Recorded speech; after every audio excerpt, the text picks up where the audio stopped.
Daisy বড়ুয়ার দুই সন্তান কখনো আর তার মাকে ডাকতে পারবে না, কারণ ডেজি বড়ুয়ার যে ঝুলন্ত মরদেহ উদ্ধার করেছে পুলিশ কক্সবাজারের যে উখিয়া কোতোপালং স্তূপ হাইওয়ে পুলিশ ফাঁড়ি এলাকা, অর্থাৎ সেখানকার যে পিউপাড়া এলাকার থেকে তার মরদেহ উদ্ধার করেছে।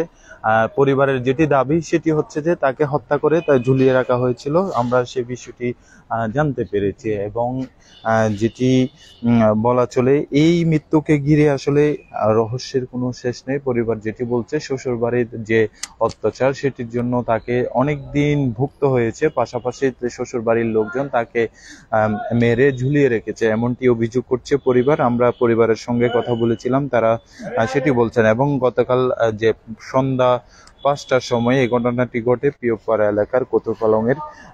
এরপরে সেখান থেকে তার মরদেহ উদ্ধার করেছে। ডেজি বড়ুয়ার যদি আমরা ঠিকানা বলি, ডেজি বড়ুয়ার বাড়ি আলীকদম বান্দরবন। সে তার শ্বশুর বাড়ি ছিল কোতোপালং এর যে পিওপাড়া এলাকা আছে সেখানে। তার পিতার নাম দীন দত্ত বড়ুয়া এবং মাতার নাম অরুবালা বড়ুয়া। গতকাল সন্ধ্যার সময় তার মরদেহ উদ্ধার করে এবং সকালে কক্সবাজার সদর হাসপাতালের মর্গে নিয়ে আসা হবে। এবং পরিবার যেটি বলছে, দীর্ঘদিন ধরে তার উপর অত্যাচার হচ্ছিল এবং সেগুলো সহ্য করে সংসার করছিলেন। সর্বশেষ যে স্বামী অন্য একটি মেয়ের প্ররোচনায় পড়ে তাকে হত্যা করেছে, এমনটি অভিযোগ পরিবারের। এবং তার মা এবং ভাই বোন সবাই এমনটি অভিযোগ করছেন। আসলে এই মৃত্যুকে ঘিরে রহস্যের জন্য শেষ নয়। এবং শ্বশুরবাড়ির লোকজনের যেটি অভিমত এবং তারা যেটি দাবি করছে, তারা বলছেন এটি আসলে আত্মহত্যা করেছে ডেজি বড়ুয়া, সেটি বলছেন তারা।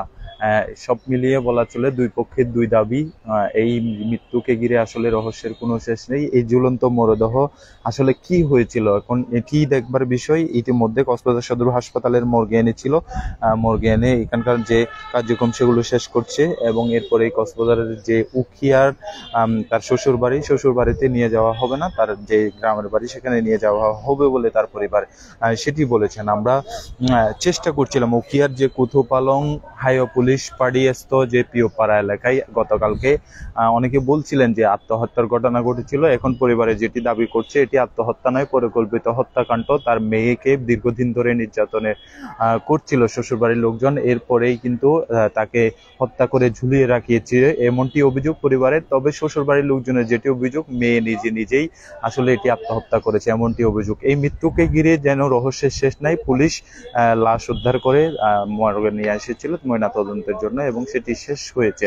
এবং এরপরেই তার গ্রামের বাড়িতে নিয়ে যাওয়া হচ্ছে। ডেজি বড়ুয়ার লাশ, তার দুই সন্তান ছিল এবং দীর্ঘদিন ধরেই আমরা যেটি তথ্য পেয়েছি, সে নির্যাতনের শিকার হয়েছে এবং তার স্বামী অন্য একটি মেয়ের সাথে সম্পর্কে লিপ্ত বলে আমরা জানতে পেরেছি তার পরিবার সূত্রে। আমার কাছে যে ডেজি বড়ুয়ার যে সর্বশেষ এই ছিল আমার কাছে।